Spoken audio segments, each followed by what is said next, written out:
Every year, 17 million people take the big gamble. They go for a holiday by the sea, knowing perfectly well there's a 50-50 chance of a year's savings going down the drain. But even the most unpredictable climate in the world can't stop 17 million of us from answering the call. Come to Blackpool, dry and bracing. Come to Brighton on the sunniest coast of England. Come to Southend, the best place under the sun. Come to Weston-super-Mare for fun in the sun. Come to Scarborough, on the drier side of Britain, and so on. Sometimes the sun does shine. The big gamble pays off, and some of the 17 million people hit the jackpot. What is the jackpot? Why do people like to be beside the sea? Let's look at a fine warm day in a single seaside town. Somewhere not too big, not too small. Somewhere like this, on the coast of Kent at the height of the holiday season. It's 7 o'clock in the morning and a sunny day is just beginning.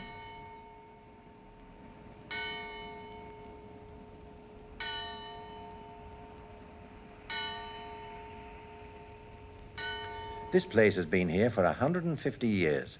As a matter of fact, Charles Dickens used to live here at Bleak House, Broadstairs.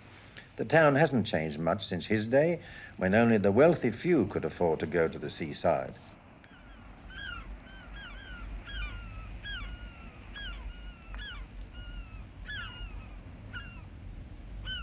Now, in these days of holidays with pay, thousands come here. Broadstairs has grown up with the seaside holiday. Of course, there have been a few changes to suit modern tastes.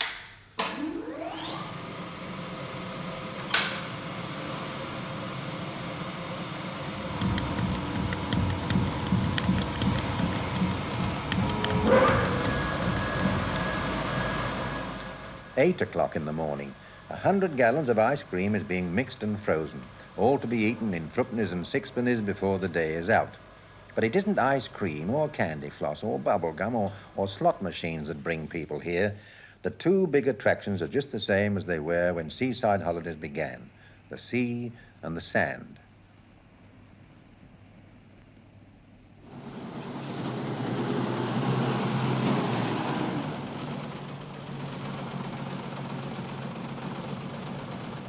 Yesterday's rubbish is being taken away, and the sea and the sand are nearly ready for today's invasion of holidaymakers.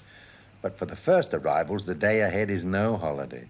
For the donkeys with their endless plodding up and down, or for Smokey the clown, who has to be funny 7 days a week for 12 weeks.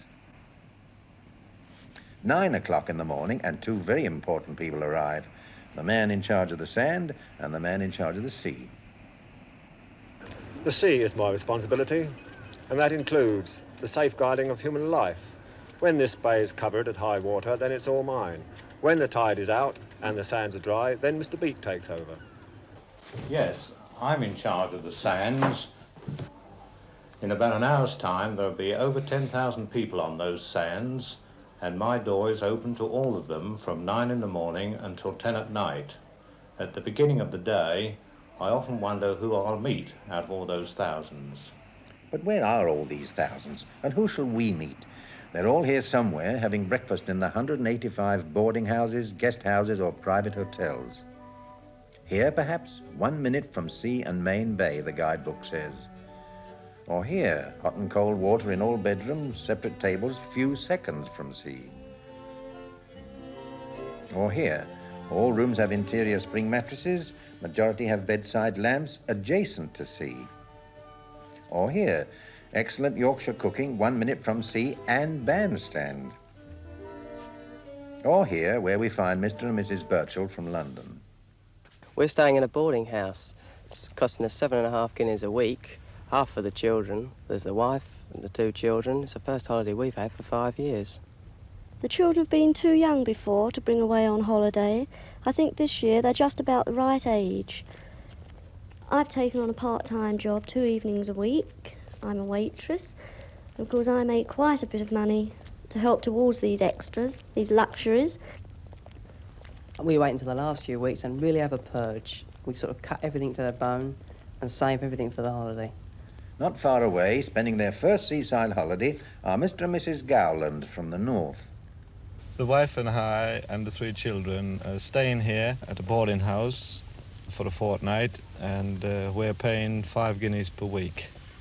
Well, we had planned to go to Austria a few years ago, but we had the twins, so this time we came to the seaside. My job's domestic service. I've been in service for the past 25 years as a cook, butler, valet. Coming to the seaside and living in the boarding house is quite a relaxation for me to have other people to wait on me. As one that's done all this type of work, I find that it is a great relaxation to just sit back and have other people wait on me. And this, the guidebook says, is a first-class hotel overlooking the sea. Staying here is Mr. Brigden, who has escaped from the city. My wife and I, and our daughter Valerie, age 15, are staying here for a week's holiday. It's not our main holiday. We hope to go to Belgium this year, but it's what I call the extra week. A week that I look on as being one for rest rather than hectic holiday making. Some people, of course, for one reason or another, take their holidays alone. They seem to go on going to the seaside all their lives. Perhaps it's less lonely there. Perhaps it's full of memories. Perhaps it's because of the timelessness of it all. The pattern never changes. 10 o'clock in the morning. Everybody in the town will be walking in one direction and one direction only, towards the sea.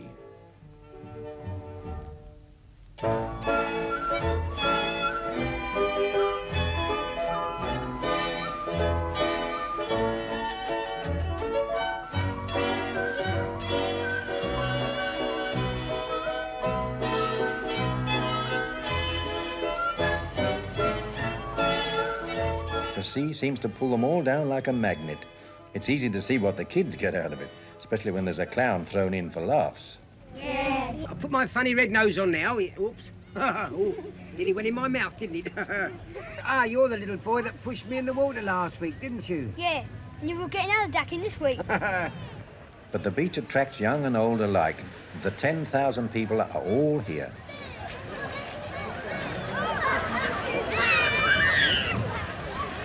Somewhere among them are Mr. and Mrs. Birchall. We seem to make for the beach every morning, automatically. Walk straight down to the beach, collect our deck chairs, sit down. The reason we pick the same spot mainly is we're rather near the litter bin. And they do love picking up little bits on the beach and running backwards and forwards to the litter bin. They think they're being so clever, tidying up the beach. Well, I must say I'm rather lazy. I just sit. Dennis digs the hole and bigger and bigger. As fast as he's digging it, Tony's filling it in, wondering why it isn't getting any bigger. Well, I think I just like to see them playing on the beach and just enjoying themselves normally. I think they look so cute, running around in bathing suits. And I get a kick out of it somehow, just sitting there watching them.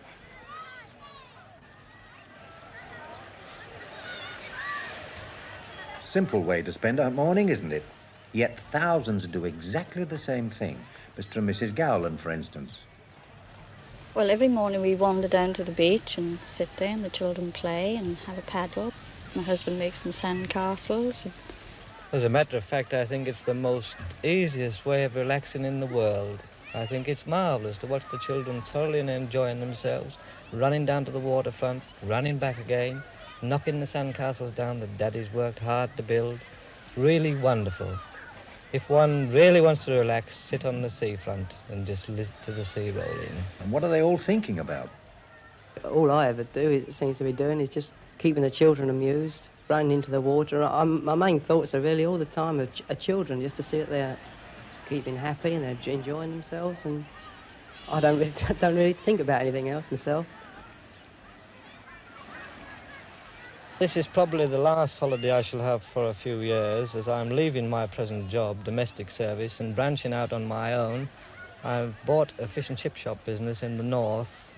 Of course, it's going to be jolly hard work in the beginning.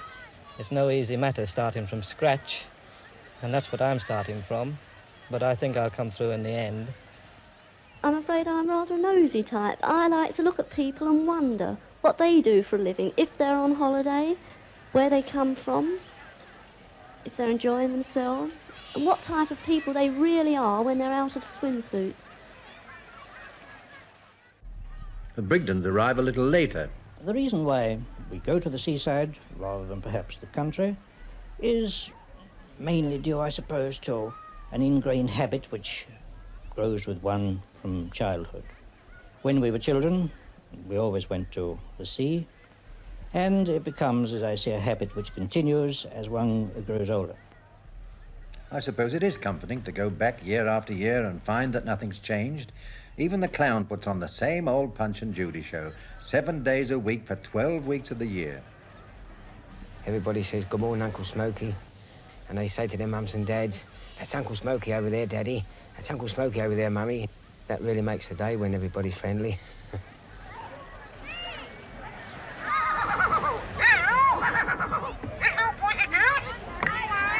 Hello, oh, Mr. Punch, put that stick down. I've got a little job for you.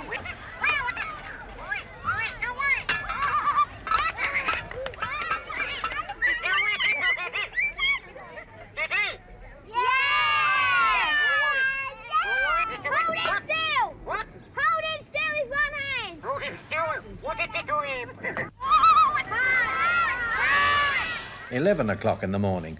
The holiday is in full swing, but as I said before, for some it's no holiday. What about the landladies? I've been running this boarding house now for 13 years. We've got 14 bedrooms here. We usually cater for 33 people, including children. We charge 5 guineas a week in August. Of course, half price for the kiddies. I do all the cooking myself, and all the washing and the ironing, but the 2 girls help me with the vegetables and the bedrooms. We never get a lot of time for sitting down through the day, and as for the food, I get sick of the sight of the food. All I ever have is just a boiled egg now and again. It's usually the working class people that are the most grateful for what you do for them. You get the upper class people come down, they just think you're doing it because you're paid to do it. But with the working class people, they're really grateful for what you do and they appreciate everything. I have been here in Broadstairs now 11 years, and I have run this guest house for that many years. I take around 16 to 17 people. I have 7 let-in bedrooms. Our charge is 7 guineas a week, and we take children. We babysit for them and generally out the mother, and we do our best to get them out on evenings so that their time is free and they can get with hubby. My home, I feel, is home from home. I keep it that way because so many people like to feel the atmosphere of home, and if they come away from good homes, they do like to go into a good home. I'm the manager of the leading hotel in the town. We have 31 bedrooms and we can accommodate approximately 50 guests. During August, our present terms are 12 guineas a week, inclusive. They will, like everybody else, I suppose, go up again next year. My morning really starts by checking that the staff are on duty. I employ, at the present time, 21 employees. I then have to check the guests leaving, guests arriving, see that the dining room are informed of those leaving and those arriving so that tables may be allotted. I then check the bar stocks, make a list out of the quantities of goods to be brought up from the cellars. This year, relief managers will be taking over in October to enable us to take our holidays. My wife and I will be going over to Spain, spending a fortnight in Spain. 12 o'clock midday, and it's certainly no holiday for the man in charge of the sand. His office door is still open to all and sundry. Come in. How would you like this for your breakfast? Not very much. How long have you been putting up with this? 2 weeks. Have you spoken to your landlady about it? I didn't come down here to have rows, and anyway, I've got a train to catch. I get a lot of little complaints of all sorts during the course of the season, not necessarily concerning the sands, but about accommodation, food, etc. I always ask people whether they have complained to their landlady, and invariably they say no. For example, there's the chap who can't stomach eggs for breakfast. Instead of asking his landlady quietly whether he might have toast instead, he puts up with the eggs throughout his holiday, then comes and sees me on the very last day. It's my policy to listen to all complaints. It's not always possible to do anything about them, but people seem pleased if they can come to someone like me and get it off their chest. If they go out of this office door feeling happier than when they came in, then I feel I've done my job. 1 o'clock. Bang on the dot, most of the 10,000 people sit down to lunch. And that's all part of the big gamble. Food is very important when you're on holiday. Usually very nice, very well laid out, very clean, always cold water on the table. The lunches are very, very good in themselves, very sustaining. They keep me going quite well. Believe me, it's really lovely to just go down, sit down and have your lunch brought to you. An hour or two do play up sometimes at meal times, but on the whole they are behaving very well down here, much better than they do at home normally. Of course, when you've worked for a person that spends in the region of £2,000 a year on food, it makes one rather critical. But then, I'm not here to criticise. I'm on holiday. I'm just relaxing. If I went down into that kitchen for an hour, I could organise a 5-course meal consisting of tomato soup, fried fillet of Dover sole, roast fillet of beef, followed by a chocolate souffle with cream, and then a cheese savoury, followed by coffee. We usually come into lunch about 1 o'clock.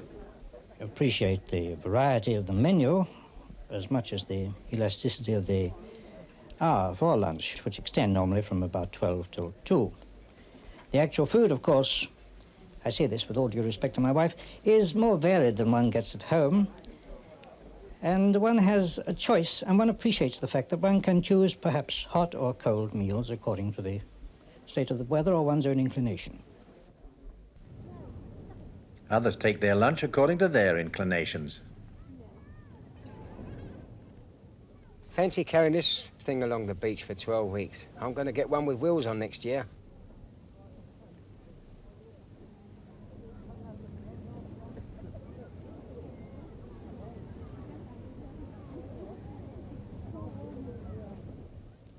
Two o'clock in the afternoon, at the height of the holiday season.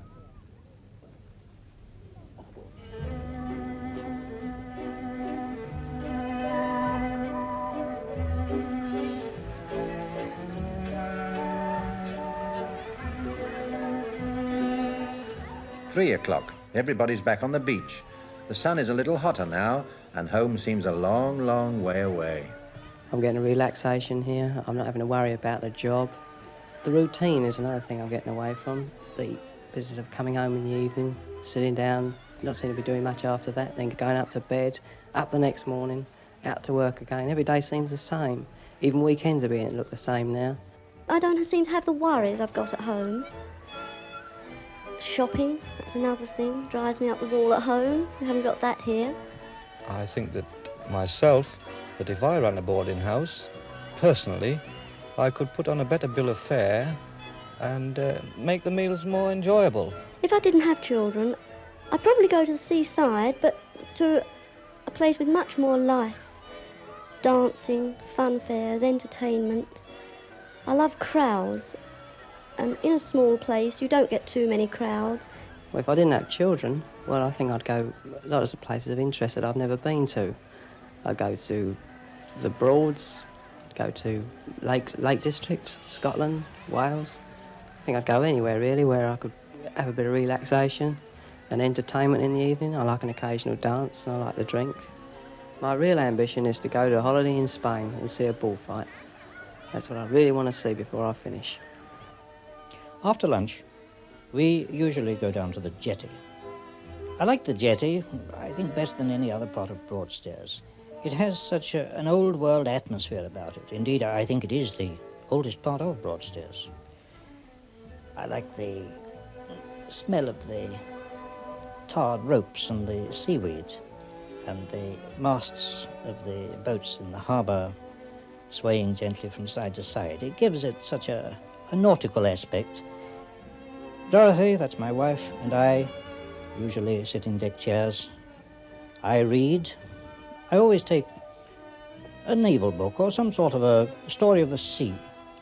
I find that the sea breaking round the jetty gives me, an added atmosphere in reading the book, rather like going to a cinema with stereophonic sound. My wife, she busies herself with her knitting, and Valerie, usually goes off to watch the fishermen or look at the boats bobbing in the harbour.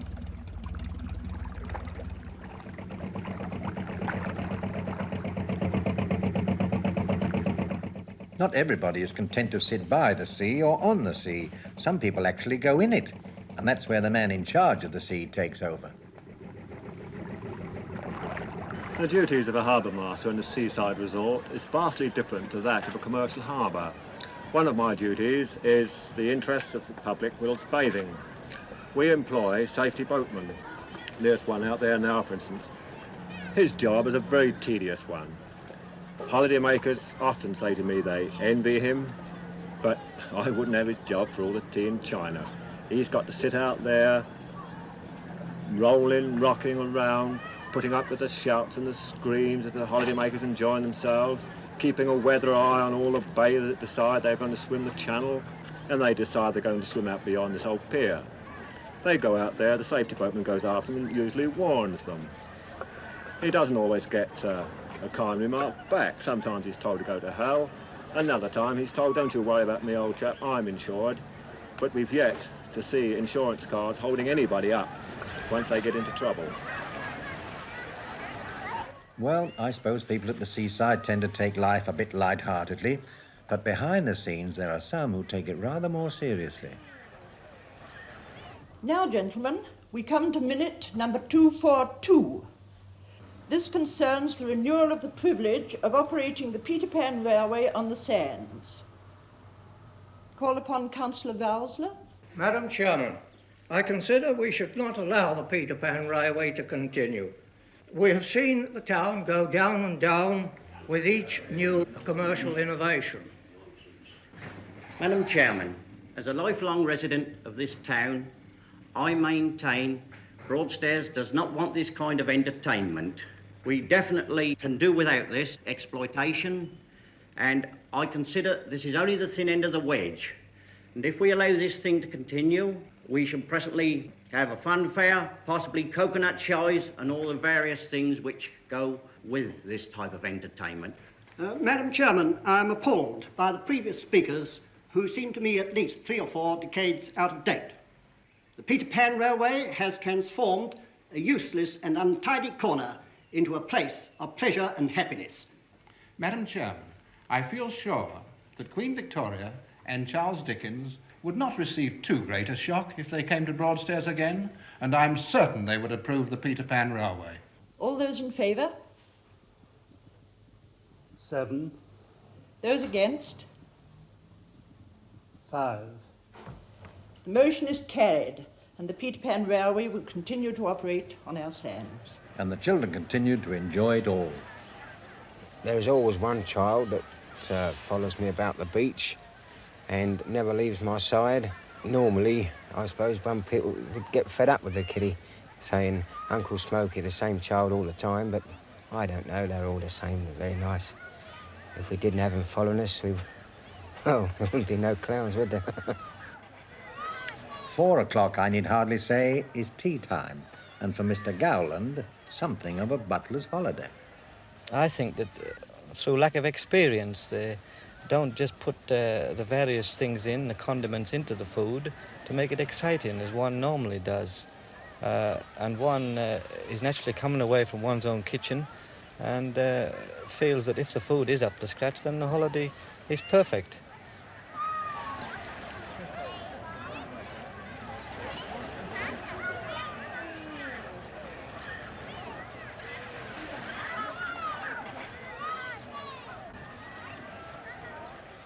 "5 o'clock and the drift away from the beach begins. The day isn't over yet, but 10,000 people know that bang on the dot, that bell's going to ring again and there's another meal to catch. When it's very hot and people come back from the beach, they don't really want a hot stew. I think that a nice salad with a bit of cold ham or a bit of cold tongue, or even I've talked to people that would much prefer to have just a nice thick slice of bread and butter with a hunk of cheese and a few pickles. Even with a widened sphere of travel, I do feel that my holiday is not complete without at least a short visit to the English coast. And there's nothing, in my opinion, which comes nearly up to the joy and pleasant restfulness of an English summer holiday by the sea. Of course, we are very lucky. We've had wonderful weather on this holiday. It's been really marvellous. I hate to think what it would have been like if it had rained every day, the normal English summer. I think if we didn't have good weather, I'd be really cheesed off, wouldn't know what to do. It's a whole gamble. The whole of a holiday's a gamble. Weather, everything. You never know what you're going to do when you get here. You just take a chance, and if the weather's good, we have a good time. Yes, you have a good time, something money can't buy. But for the people behind the scenes, a good time means millions of pennies for looking through telescopes, millions of pennies for sitting in deck chairs. For them, the big gamble pays off in terms of hard cash.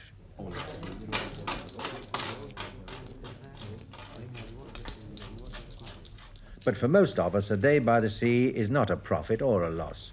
It's something we remember all our lives. Nobody seems to have done very much, but as the day draws to a close, something seems to be over.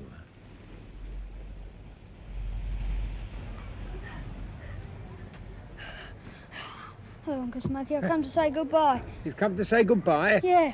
So you're going home tomorrow, are you? Yes, I am. Have you had a very nice holiday? Yes, thank you. Oh, cheerio. Bye-bye. Cheerio. See you again next year. Right. Cheerio. Bye-bye. 7 o'clock, and for the children, the day is over. Well, after we've had our supper, we go up and start the routine of getting the children ready for bed. They're really ready for it by then. They've been so busy during the day doing nothing. We get them into bed, and then the thing I really look forward to is getting myself ready to go out for a couple of hours. Light music, I think, is the ideal fare for evening listening, particularly at the seaside. One doesn't want anything too heavy. We usually go down to the local pub, have a drink. I usually like a brown and mild, and Pat usually has a gin and pep.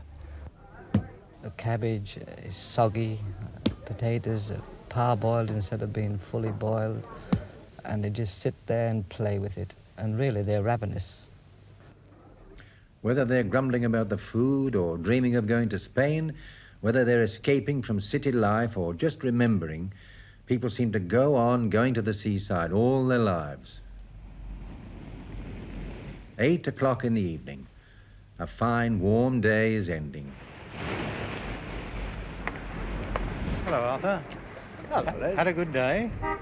Well, with the weather like it is today, one just can't go wrong, but this wretched wind's freshening up now, so let's hope it'll clear up by tomorrow. How about yourself? Apart from one or two of those tiny complaints, things have gone pretty well. Good. It's been a nice sunny day. People have been enjoying themselves.